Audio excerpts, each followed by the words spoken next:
Really, really good question. There's sort of two ways, and I think you can do it as a mixture of both. And you've seen different agencies around the world do this in both ways. One is top down, where as a chief of police or a senior leader, I'm going to create an evidence-based policing team that will do a lot of work on behalf of the organisation.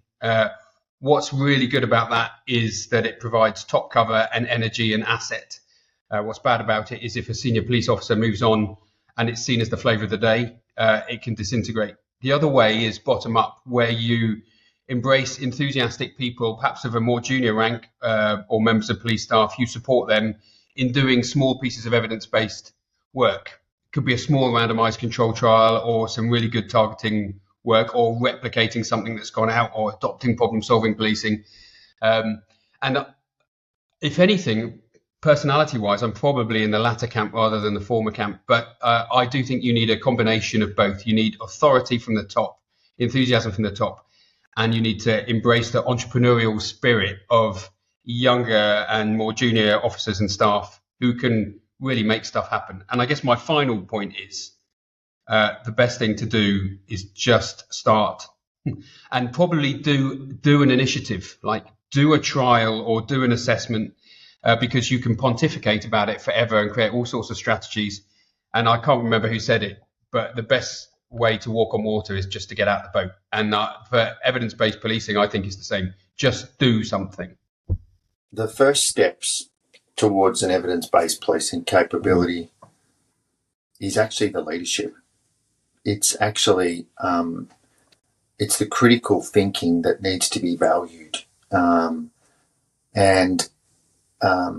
evidence comes in many forms, right? The first and most basic is, do we understand the problem? So some really good data analysis on an issue is the foundation. And then at the heart of it, what works is critical, because we do a lot of things in policing. We are required to react to crime trends continuously.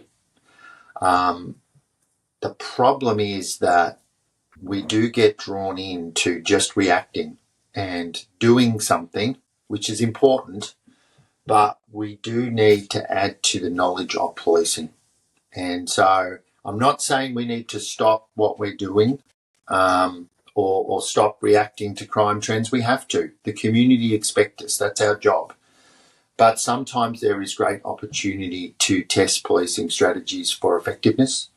And I think just supporting that way of thinking within an agency, it's sort of like allow it to happen, build it, and they will come. People will rise to the challenge, and we've got some amazing people who have some great insights, who, a bit like me, once you understand a bit, you want to know more. So creating an authorising environment that says, look, evidence is important.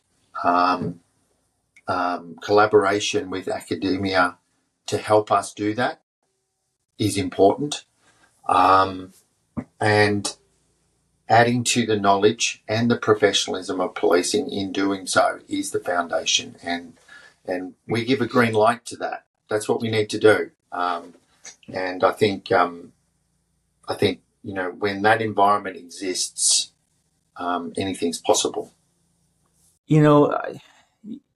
I would say, first off, start off small. Really build those easy wins, that low-hanging fruit. Pay attention to your organization's bandwidth and your capacity. You have agency politics, you have values, traditions. You even have post commissions, at least here in the States. We have different post commissions. And, for us, the challenge in U.S. is that we have 18,000 police departments and 800,000 cops, all doing things a little bit differently. And that's a problem for us as well. So I would say don't inject too much too fast. I've made those mistakes. I've always been the person that's kind of action oriented. And I think slowing down and really figuring out who your credible messengers are. Our younger generation, they really understand this stuff. They understand community oriented policing. They actually embrace it. And I think it's the importance of us continue to embrace that and continue to explain the why, being good storytellers, and really kind of expressing why this is important. Listen, in America, we've had Billy Beane of the Oakland A's. He was wildly successful with what they call Moneyball and looking at baseball and the data of that, yet he was still criticized. And so, we're going to be criticized, right? And Abraham Lincoln says it best. I'd rather be quiet and be thought of a fool than to open my mouth and remove all doubt. And I think a lot of times it's easy for us to look at things in a very conventional way, but to fail unconventionally is risky for sure. I think the most important thing about building a society like this, or an evidence-based policing approach, is networking and finding people who think the same and are willing to pioneer. I think that's the first step, and you need some support from science. You need some support or from the police organization itself, or, for example, from the Justice Department. So I think that are the basics to start something like this. So for now, it's like a bottom-up approach.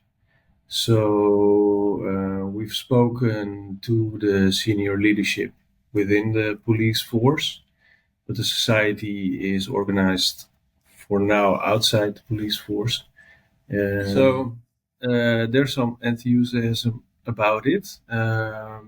So now we're speaking on institutionalizing the society within the force. So. But the very first step is ensuring people know what this is. EBP is really about how do we make best decisions for our organizations and the community and getting the best results. I think when we start talking about evidence-based policing, people think, well, of course it's evidence-based policing. It's policing. Everything we do is evidence-based. But in fact, we know that we do find ourselves in situations where we're relying on less than ideal information, especially when we're making decisions within the business. But the other big piece about it is how you connect to those individuals that are going to be the decision makers currently and in the future, and providing them some clarity on what EBP brings. And what it really brings is internally the opportunity to give your members the best chance of being successful in what they're doing, and to the community knowing that the voice that they hear coming from the police is informed by the best information available at the time, and the fact that we're always willing to consider something else to continue to evolve and improve. I think that kind of business case allows people to really understand that we're always looking at making the best decisions in the best interest of all the stakeholders, but also involving the stakeholders from academia and the community and other services. So I think that's the pitch that we made, and we've been successful so far.